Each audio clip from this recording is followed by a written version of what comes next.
Il caso di Ignazio Cutrò è approdato in Parlamento.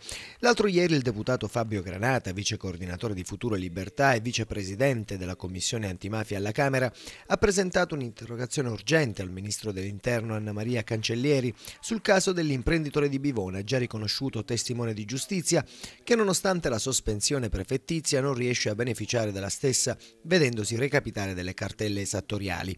Il capo del Viminale ha a sua volta risposto, comunicando che il prossimo 25 gennaio Cutrò verrà sentito dalla Commissione Centrale per i programmi di protezione al fine di trovare nuove soluzioni alla problematica. E noi l'abbiamo ascoltato. Sentiamo cosa ha detto ai nostri microfoni. Finalmente il ministro Cancellieri ha risposto al question time dell'onorevole Granata, dove si è impegnata a ricevermi 25 al Parlamento, cioè alla Commissione Centrale di Protezione, quindi lì finalmente possiamo discutere con il mio avvocato tutta la questione, ma di quello che ho capito si risolverà e finalmente Ignazio Cutrò potrà ritornare a fare l'imprenditore. Ma intanto nell'attesa com'è la sua condizione?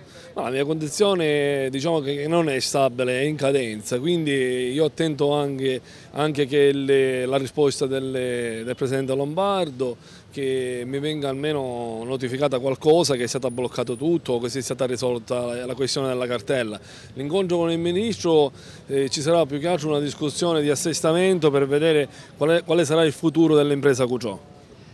Lei, come sappiamo, ha denunciato ed è voluto rimanere a Bivona. Ecco, come sono le condizioni di vita a Bivona?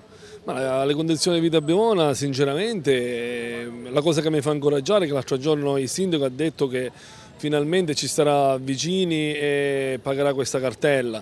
Quindi questo è un segnale positivo, ma fino ad ora siamo stati completamente abbandonati e isolati sia dai bivonesi che diciamo in gran parte che dagli amici e parenti più intimi. Cutrò ha le idee chiare su cosa sia la mafia e ce lo ha dimostrato con queste parole. Abbandonato perché ha denunciato? Sì, abbandonato perché ha denunciato, perché io non capisco che poi i cittadini devono capire che i veri nemici non sono le forze dell'ordine o la magistratura, ma sono i mafiosi, quindi in culo alla mafia si devono ricordare che i mafiosi sono 4 pezzi di merda.